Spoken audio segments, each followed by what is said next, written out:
Thanks, Pascal, for joining us. I'm very excited to have you here today. Thank you. I'm happy to be here. All right. Are we ready for this discussion about shoes versus barefoot? Of course. Yeah. Ready. Let's go. All right. So first question up is, tell us some of the basics of horseshoeing and why it is still common practice in the sport today.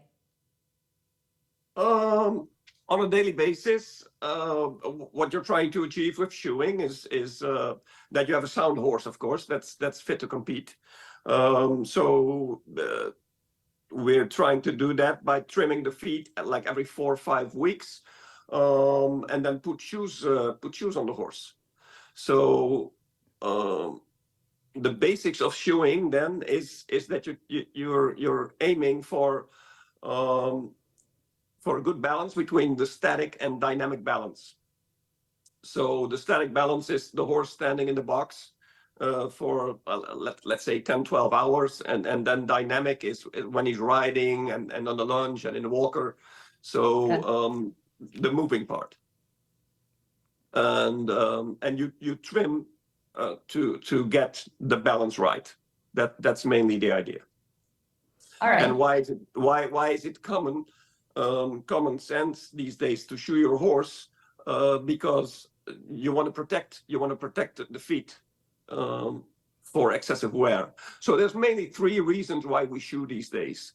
That's excessive wear, so protection of the foot, traction if you ride on grass, you want to put studs in, and correction if the horse is going bad in a certain way.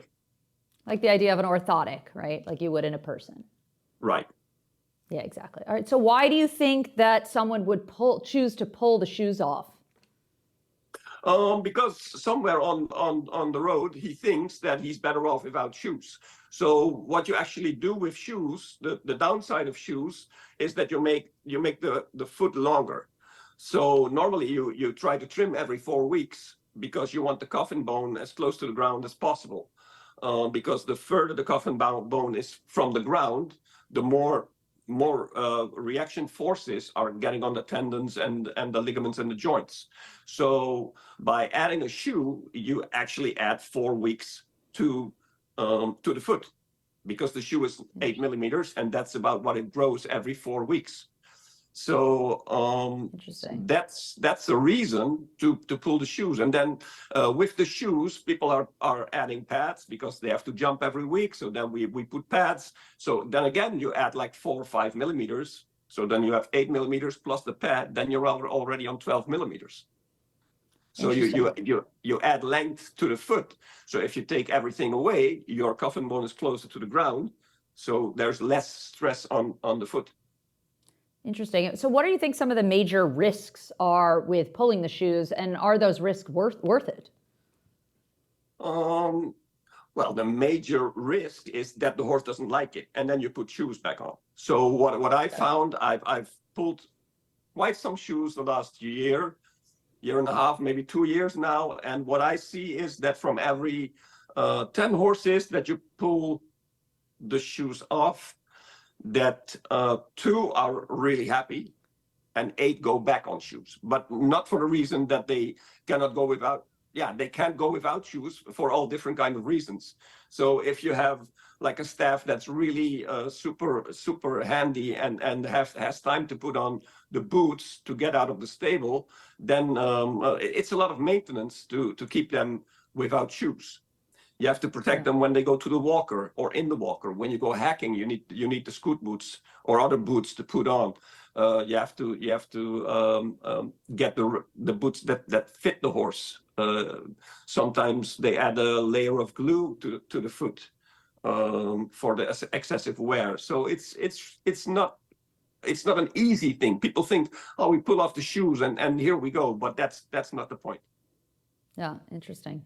Do you think it's sort of a long-term solution for horses that do like it? Or do you think it's sort of a temporary thing that you would pull them for a little bit and then put shoes back on later on? It can be both. For sure, I've seen horses that improved like straight away, pulling the shoes off, improved straight away and were better than with shoes, which really surprised me because, I want to believe that I do a good job. I try to do my best, but then still there's horses that like it without shoes better than with shoes. So for those horses, it will be permanent. But then if those horses want to compete in Calgary, Aachen, Madrid, or closer to you at this moment, Dietrich, you need shoes for traction. Yeah, I think anytime that a horse has to go back on grass, you see people who have barefoot horses still putting shoes on in order to be able to put studs in. So that is, I would imagine horses struggle with that. Well, no, because these farriers know what they're doing. I mean, this is high-end sports, so everybody knows their horses. Then you can use like really Shetland pony nails. You put the shoes on for 1 or 2 days, and you take them off again. And what you see now is a new technique with a certain shoe that you make a scan of the foot. Then 2 days later, they send you the shoes. You put the shoes on. They're from plastic, and they're really light. So the horse doesn't really has the idea that he has shoes on. Is the idea. Okay, interesting, very interesting. I mean, many people believe sort of this more, less is more and au naturel. Do you think this is an approach that is really best for the horse's feet in general? Like, do you think barefoot horses should just be au naturel, or do you think the shoes really do serve a purpose for the majority of horses? Well, that last thing is the thing. It is a lot of work to have them without shoes. That's one thing. Is it better? Yes. Every book of horseshoeing starts with that a horseshoe is a necessary evil. If you don't need it for that protection, if you don't need it for the excessive wear, for the correction or traction, it's better to leave without shoes. But then, the way we are using the horses, it's really hard. They have to go in the walker. The walker is not always sand, and only from going from the box to the paddock, maybe. I see it in my own barn. The horses only have to go like 40, 50 meters on the hard, and there are horses that cannot go without shoes. Yeah, very interesting. All right, last thing.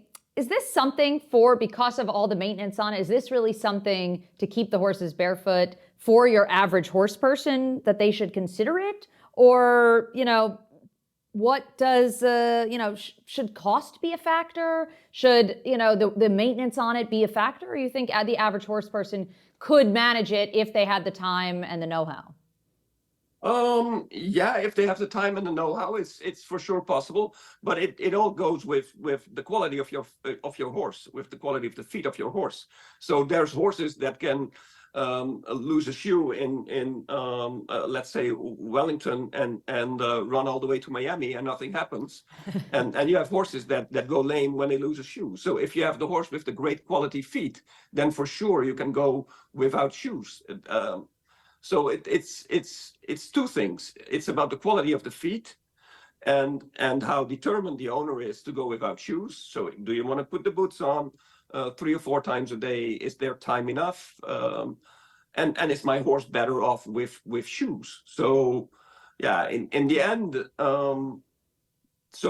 for me, for sure, there's horses that are better off without shoes. But then for the average horse owner, I think it's difficult unless you have great quality feet. Great. Thank you. That was such valuable information. Really appreciate your time. Thank you. Okay.